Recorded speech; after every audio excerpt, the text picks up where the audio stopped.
فمن كان من أهل لا إله إلا الله كان من أهل الجنة. Donc maintenant, quelques points importants concernant les noms et les attributs d'Allah tabaraka wa ta'ala. Ça, c'est vraiment capital. C'est vraiment très très important. Ce que tu apprends maintenant, cela va te servir jusqu'à ta mort. Et les règles que nous allons citer, cela va te protéger, va te préserver contre le fait de tomber dans des égarements, contre le fait de tomber dans des ambiguïtés, contre le fait de tomber dans des sectes égarées.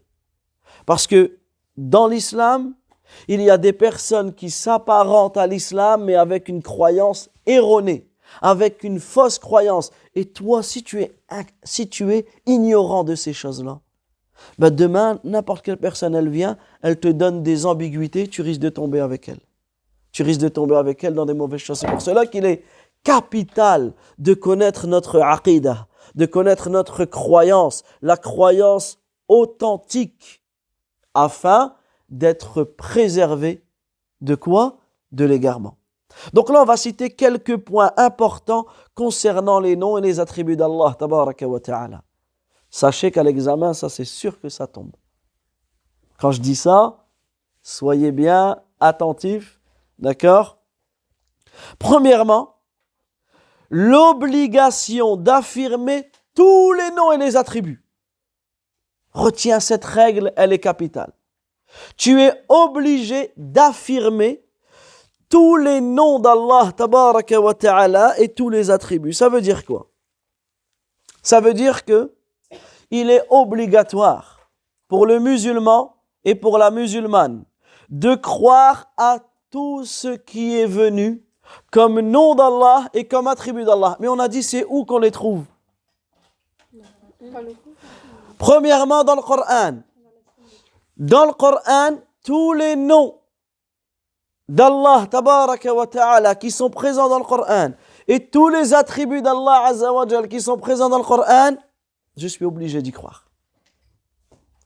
Est-ce que c'est seulement dans le Coran? Non. On a aussi dans la Sunna de notre noble prophète Muhammad sallallahu alayhi wa sallam. Tout ce que je trouve comme nom d'Allah azza wa jal et comme attribut d'Allah tabaraka wa ta'ala dans la Sunna authentique, j'y crois et je suis obligé de croire en cela. Et il est interdit, il n'est pas permis de nommer Allah Azza wa Jal avec un nom qu'il ne s'est pas donné lui-même, ou de décrire Allah Azza wa Jal avec un attribut qu'il ne se n'est pas donné lui-même ou par le biais de son messager alayhi salatu wa salam. Donc ça c'est premier point à comprendre. C'est pour cela que le verset que l'on a cité tout à l'heure, le verset numéro 180 de la sourate Al-A'raf, c'est la sourate numéro combien Al-A'raf? La sourate numéro 7. La sourate numéro 7. Allah tabaraka wa ta'ala il dit وَلِلَّهِ الْأَسْمَاءُ الْحُسْنَى فَادْعُوهُ بِهَا. Et à Allah, c'est à Allah qu'appartiennent les noms les plus beaux. Invoquez-le par ses noms. Invoquez-le par ses noms. وَذَرُوا الَّذِينَ يُلْحِدُونَ فِي أَسْمَائِهِ. Et laissez ceux qui se détournent de ses noms ou ceux qui détournent ses noms. سَيُجْزَوْنَ مَا كَانُوا يَعْمَلُونَ. Ils seront rétribués pour ce qu'ils ont fait.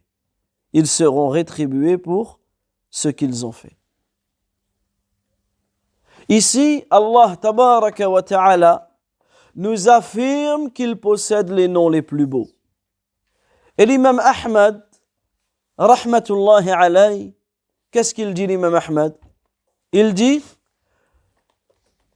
nous adorons Allah avec les attributs qu'il s'est lui-même attribués. وَلَا نَتَجَاوَزُ الْقُرْآنَ وَالْحَدِيثِ. Donc il dit, نصف الله كما وصف به نفسه. Ou les savants d'une manière générale ils disent نصف الله كما وصف به نفسه. Nous décrivons Allah comme Allah Azza wa Jal s'est décrit lui-même ou par le biais de son messager. L'imam Ahmad il dit nous adorons Allah avec ses attributs qu'il s'est lui-même attribués. Avec ses attributs qu'il s'est lui-même attribués. Et nous ne transgressons ni le Coran ni les hadiths. Nous disons ce qu'Allah a dit pour lui-même. Nous le décrivons comme il s'est décrit, sans outrepasser les limites de cela. Nous croyons au Coran tout entier. Nous croyons au Coran tout entier. Ce qui est clair et ce qui est équivoque. C'est-à-dire qu'il y a des versets qui sont clairs. Et il y a des versets où seuls les gens de science connaissent, c'est eux qui nous les enseignent. Alors, il dit, nous ne supprimons rien. On ne supprime rien du Coran.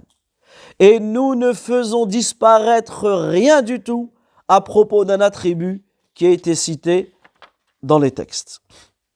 Donc, la première règle, c'est on affirme tout ce qu'Allah Azza wa Jal a affirmé, on renie tout ce qu'Allah Azza wa Jal a renié, on affirme tous les noms et les attributs que le prophète alayhi salatu wa salam a affirmés et on renie tous les noms et les attributs que le prophète alayhi salatu wa salam a reniés. Est-ce que c'est compris pour cela? Donc Allah s'est décrit dans le Coran.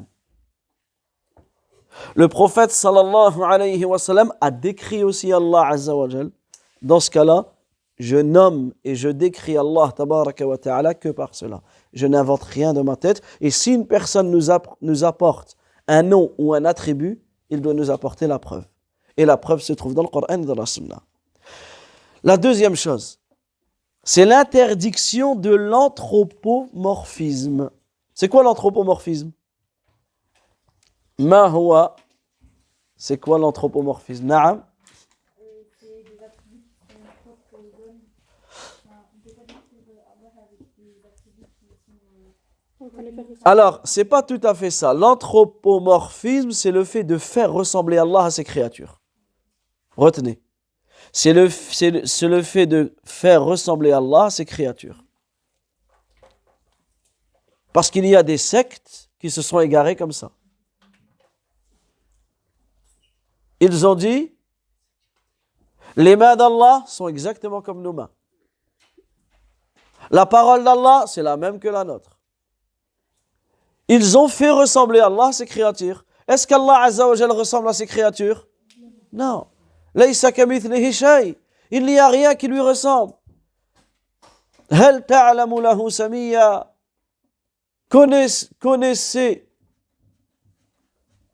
Connaissez-vous un semblable à lui? Walam yakul lahu kufuwan ahad. Et personne n'est égal à lui, subhanahu wa ta'ala. Un exemple, certains, ils ont comparé les attributs d'Allah avec ceux des créatures. Ils ont dit, Allah, il voit comme nous on voit.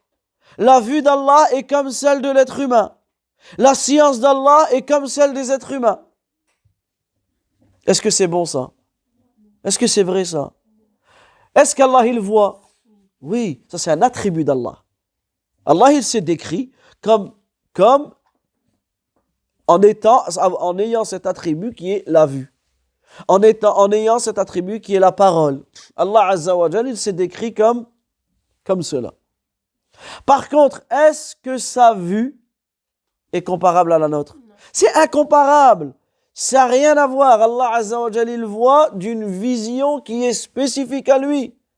Et nous voyons d'une vision qui est spécifique à nous. Regardez, subhanallah al-azim, regardez notre vision à nous, comment elle est limitée. Notre vision à nous, comment elle est limitée. On te met une porte là-bas, ça y est, tu vois plus ce qu'il y a derrière. Alors qu'Allah, tabaraka wa ta'ala, il voit tout. Allah Azza wa Jal, il voit tout. Il sait même ce qu'il y a à l'intérieur d'une fourmi noire, en dessous d'une pierre noire, en dessous d'un rocher noir dans un désert en pleine nuit. Allah tabaraka wa ta'ala, il voit tout. D'une vision qui est propre à lui. Allah tabaraka wa ta'ala, parmi ses attributs, il y a le fait qu'Allah azza wa jalla, il entend. Certains comparaient l'ouïe d'Allah azza wa jalla avec la nôtre. Regardez, subhanallah. Je parle simplement à votre camarade qui est ici en face de moi, celui qui est au fond de la pièce n'entend pas. Aïcha radiyallahu anha, lorsqu'elle était dans la même maison que le prophète alayhi salatu wa salam, et la maison était petite, elles étaient quasiment dans la même pièce, une femme est venue se plaindre au prophète alayhi salatu wa salam. Aïcha radiyallahu anha, elle dit, j'entendais certaines choses et d'autres je ne les entendais pas. Au moment où cette femme est venue se plaindre au prophète alayhi salam, Allah azza wa jalla a révélé les versets. قد سمع الله قول التي تجادل في زوجها وتشتكي إلى الله. قد سمع الله, certes Allah a entendu la parole de celle qui est venue se plaindre de son mari, etc. La sourate numéro 58. Quand Aïcha radiyallahu anha a entendu ça, qu'est-ce qu'elle a dit? Elle a dit Alhamdulillah, la louange est à Allah, celui dont aucune voix n'échappe. Regardez, subhanallah al-azim. Donc, est-ce qu'on peut comparer l'ouïe d'Allah azza wa jalla avec la nôtre? Non. La science d'Allah avec la nôtre? Non. Également, l'anthropomorphisme, parmi les exemples que l'on peut donner, c'est le fait d'appliquer un attribut qui est propre aux créatures, de donner un attribut qui est propre aux créatures à Allah. Un exemple, comme on l'a dit tout à l'heure, on se doit de nier tout ce qu'Allah a nié et tout ce que le prophète alayhi sallam a nié. Dans Ayatul Kursi, Allah azza wa jalla, qu'est-ce qu'il dit? La ta'khudhuhu sina wa la naum. Allah tabaraka wa ta'ala n'est pas pris de somnolence ni de sommeil. Nous, si on doit décrire l'être humain, on décrit l'être humain comme quelqu'un qui est pris de somnolence et de sommeil. Vous êtes d'accord avec moi? Est-ce que quelqu'un arrive à rester éveillé tout le temps sans dormir? C'est impossible. Tu n'es pas comme cela. Tu es un être humain. Tôt ou tard, même ceux qui sont touchés d'insomnie, ils ont des moments de somnolence et de sommeil. Est-ce qu'on peut attribuer à Allah le sommeil, alors qu'Allah l'a renié pour lui-même et que le prophète alayhi sallam l'a renié pour Allah azza wa jal? Est-ce qu'on a le droit de l'attribuer ça? Non. Ben ça rentre dans cela, dans le fait de faire ressembler Allah azza wa jal à ses créatures. D'accord? Également, comme le fait de dormir, comme le fait de se reposer, comme le fait de manger. Est-ce que l'on peut attribuer à Allah le fait de manger, le fait de boire? Non, ce sont des choses qui sont spécifiques pour les créatures. Allah azza wa jalla, il n'a pas besoin de manger. Allah tabaraka wa ta'ala, il n'a pas besoin de boire, etc. Il est parfait, subhanahu wa ta'ala, il se subsiste à lui-même. Comme le fait de faire des enfants. Est-ce que l'on peut attribuer un enfant à Allah? Non. Dans ce cas-là, ceux qui attribuent un enfant à Allah, ils ont fait ressembler Allah à ses créatures, parce que cela est une spécificité des créatures d'Allah azza wa jal. Lam yalid wa lam yulad. Allah tabaraka wa ta'ala, il n'a pas d'enfant, il n'a pas de parents, il n'a pas de frères, il n'a pas de sœurs, il est seul subhanahu wa ta'ala. Parce que si on lui attribue un enfant, si on lui attribue des parents, si on lui attribue des frères et des sœurs, si on lui attribue une épouse, on va renier on va affirmer ce qu'Allah azza wa jalla a renié. Et on va faire ressembler Allah tabaraka wa ta'ala à ses créatures. Alors qu'Allah azza wa jalla ne ressemble pas à cette créature. Donc il n'y a aucun doute que cette croyance que certains qui se prétendent musulmans ont, il n'y a aucun doute que cette croyance-là, c'est quoi? C'est du kufr, c'est de la mécréance. Est-ce qu'une personne qui dit La ilaha illallah Muhammadun Rasulullah peut dire des choses comme ça? automatiquement cela va venir annuler son tawhid. Et la fausseté de cette croyance est prouvée par les textes, elle est même prouvée par la raison. Parmi les textes que l'on peut citer, ce verset, apprenez-le par cœur, surlignez-le. Le verset 11 de la sourate numéro 42, la sourate Shura. Surlignez-le, entourez-le si vous n'avez pas de surligneur. Tout le monde doit apprendre ce verset, tout le monde. Ou cette partie de verset où Allah Azza wa Jalla il dit « Laysa kamithlihi shay, wa huwa as-sami'u al-basir » Tu apprends très rapidement, tu le répètes, tu l'apprends. « Laysa kamithlihi shay, wa huwa as-sami'u al-basir » ليس كمثله شيء وهو السميع البصير ليس كمثله شيء وهو السميع البصير ليس كمثله شيء il n'y a rien qui lui ressemble il n'y a rien qui lui ressemble et il est as-sami' l'audient celui qui entend al-basir le clairvoyant celui qui voit également Allah tabaraka wa ta'ala dit dans surat An-Nahl, c'est-à-dire quoi An-Nahl? Non, An-Naml c'est la fourmi. An-Nahl c'est pas la fourmi, l'abeille.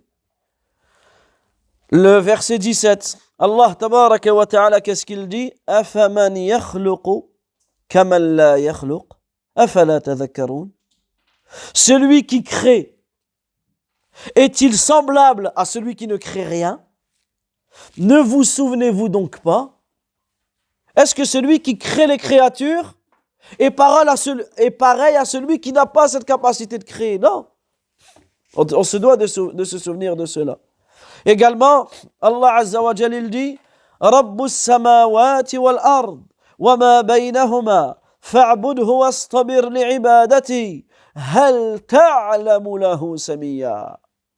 Le verset 65 de la sourate numéro 19. C'est laquelle la sourate numéro 19? Sourate Maryam. C'est la sourate Maryam. Allah Azza wa Jal, qu'est-ce qu'il dit? Rabbus samawati wal ard. Il est le Seigneur des cieux et de la terre et de tout ce qui est entre eux. Fa'budhu wastabir li'ibadatihi. Adore-le donc et sois constant dans son adoration. Hal ta'lamu lahu samiyya. Lui connais-tu un égal? Est-ce que vous connaissez un égal à Allah Azza wa Jal? Il n'y en a pas.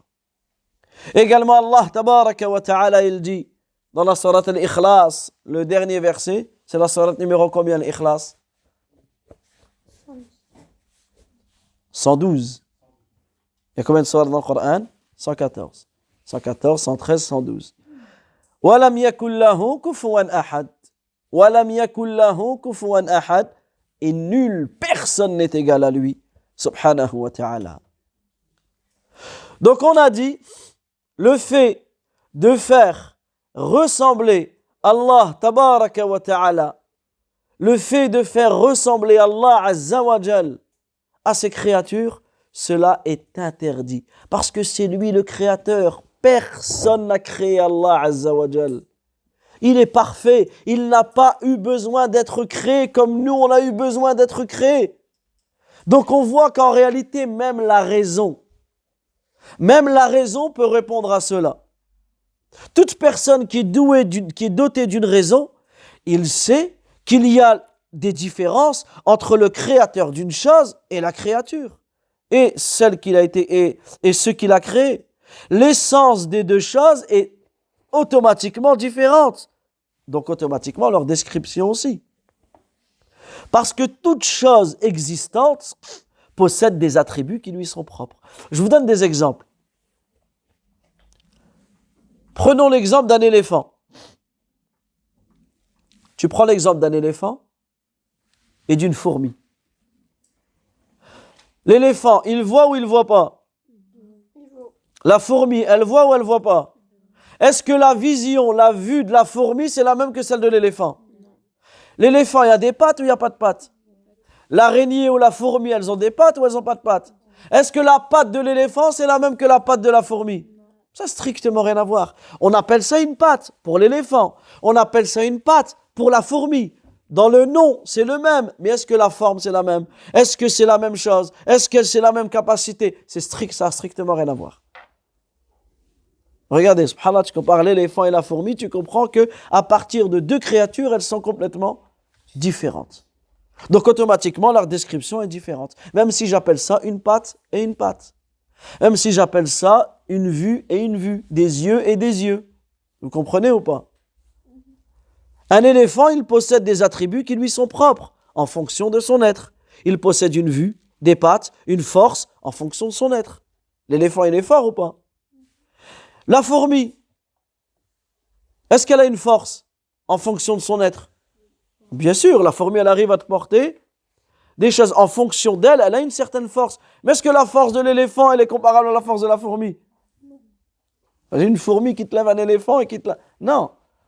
Donc, les deux, elles ont une force. Mais est-ce qu'elles sont comparables? Est-ce qu'elles sont comparables? Tout comme la fourmi possède une vue, des pattes et une force qui lui est propre. Les attributs de l'éléphant et de la fourmi ont une ressemblance au niveau des noms. On appelle ça la vue, on appelle ça des pattes, on appelle ça des forces. Mais la vue de la fourmi n'est pas celle de l'éléphant. Les pattes de la fourmi ne sont pas celles de l'éléphant. Tout comme la force de l'éléphant n'est pas comparable avec celle de la fourmi. Vous comprenez ici ou pas? Donc lorsque tu vois qu'Allah tabaraka wa ta'ala, lorsque tu entends, tu apprends dans le Coran qu'Allah azza wa jal, il voit. Toi, est-ce que tu vois aussi? On appelle ça de la vue. Mais est-ce que la vision d'Allah est comparable à la tienne? Lorsque tu vois dans le Coran qu'Allah azza wa jal a des mains, on appelle ça des mains. Tu as des mains ou tu n'as pas des mains? Tu as des mains, mais est-ce que les mains d'Allah azza wa jal ressemblent à tes mains à toi? Non, parce qu'elles, ce sont des mains qui sont propres à lui, subhanahu wa ta'ala. Donc les attributs des créatures sont différents entre eux. L'attribut d'Allah azza wa jal, qui est le créateur de toutes choses, automatiquement les attributs d'Allah azza wa jal, qui est le créateur de toutes choses, seront forcément différents de ceux de ces créatures. Écoutez ce que dit Sufyan ibn Uyayna, rahmatullahi alayhi. Il rapporte que l'imam Malik a dit qu'un homme est venu le questionner et lui a dit: Allah istawa ala arshih. Allah, il s'est élevé sur son trône. Qu'est-ce qu'il a dit? Kayfa istawa. Comment s'est-il élevé? Il a cherché à savoir comment Allah tabaraka wa ta'ala s'est élevé. Qu'est-ce qu'a dit l'imam Malik? Il a gardé le silence. Il a gardé le silence à tel point que la sueur, elle a dégouliné de son front. En fait, cette question, ça l'a mis en colère. Et qu'est-ce qu'a dit l'imam Malik? Ça aussi, surligner cela, parce que c'est la base dans ce chapitre. Il a dit: Al-istiwa'u ma'loum. Le fait qu'Allah s'est élevé sur son trône, l'élévation, c'est connu. L'élévation, c'est quelque chose de connu. Wal kayfu majhoul. Mais le comment Allah s'est élevé, ça c'est inconnu. Et le fait de poser cette question, comment Allah voit, comment Allah entend, comment Allah est, comment Allah s'est élevé, comment sont les mains d'Allah, comment ceci, comment cela, le fait de poser cette question, c'est une bid'ah. C'est une innovation. Et le fait de croire en l'innovation, c'est une obligation. Et ensuite, il a dit: je vois que tu es une personne d'égarée. Je te vois comme quelqu'un qui est égaré. Et dans une autre version, sortez-le car c'est quelqu'un qui sème le trouble. Donc retenez avec moi, réfléchissez avec moi. L'homme, il est venu demander comment Allah il s'est élevé sur son trône. Qu'est-ce qu'il a dit? Premièrement, l'élévation est connue. Et tu fais ça avec tous les attributs d'Allah. Si quelqu'un te dit comment sont les mains d'Allah, Tu lui dis, les mains, c'est connu, le terme, c'est quelque chose qui est connu auprès de nous tous. Le comment sont les mains d'Allah, c'est inconnu. On ne le sait pas, Allah Azza wa Jalla ne nous l'a pas décrit. Poser la question est une innovation. Tu ne poses pas cette question. Mais croire au fait qu'Allah il a des mains, c'est une obligation. Wal-imanu bihi wajib. Croire en cela, c'est une obligation. La même chose avec la vue, la même chose avec l'ouïe, la même chose avec la parole. Toutes ces choses, tous les attributs d'Allah Azza wa Jalla, on peut appliquer la parole de l'imam Malik rahmatullahi alayhi sur cela. Également, Abdurrahman al-Qasim, il disait, il n'est permis à personne de décrire Allah par un attribut sans qu'il se soit lui-même décrit avec dans le Coran. Il n'est pas permis de faire ressembler les mains d'Allah avec les mains de qui que ce soit. Personne n'a le droit de dire Allah a des mains car il s'est décrit ainsi dans le Coran. Il a également un visage et il s'arrête à ce qui a été décrit dans le Coran. Allah Azza wa Jal n'a pas d'égal. Je reprends parce que je me suis trompé dans ma phrase. La personne doit dire, parce que j'ai dit personne doit dire, on va mal comprendre. Non, la personne doit dire Allah a des mains. On a le droit de dire ça ou pas? Oui ou non? Oui, on a le droit de dire qu'Allah il a des mains. Pourquoi? Parce qu'Allah il s'est décrit dans le Coran. Ainsi dans le Coran. C'est Allah Azza wa Jal lui-même qui dit qu'il a des mains. Dans ce cas-là, je vais dire qu'il a des mains. Est-ce que j'ai le droit de dire qu'Allah Azza wa Jal il a un wajh, un visage? Oui, puisqu'Allah tabaraka wa ta'ala s'est décrit comme cela dans le Coran. Allah Azza wa Jal, il s'est décrit comme cela dans le Coran. Dans ce cas-là, je m'arrête là où Allah Azza wa Jal s'est décrit. Allah n'a pas d'égal. Allah n'a personne qui lui ressemble. C'est lui, Allah Azza wa Jal. Il n'y a aucune divinité qui mérite d'être adorée en vérité en dehors de lui, subhanahu wa ta'ala. Est-ce que c'est compris pour cela? فمن كان من أهل لا إله إلا الله كان من أهل الجنة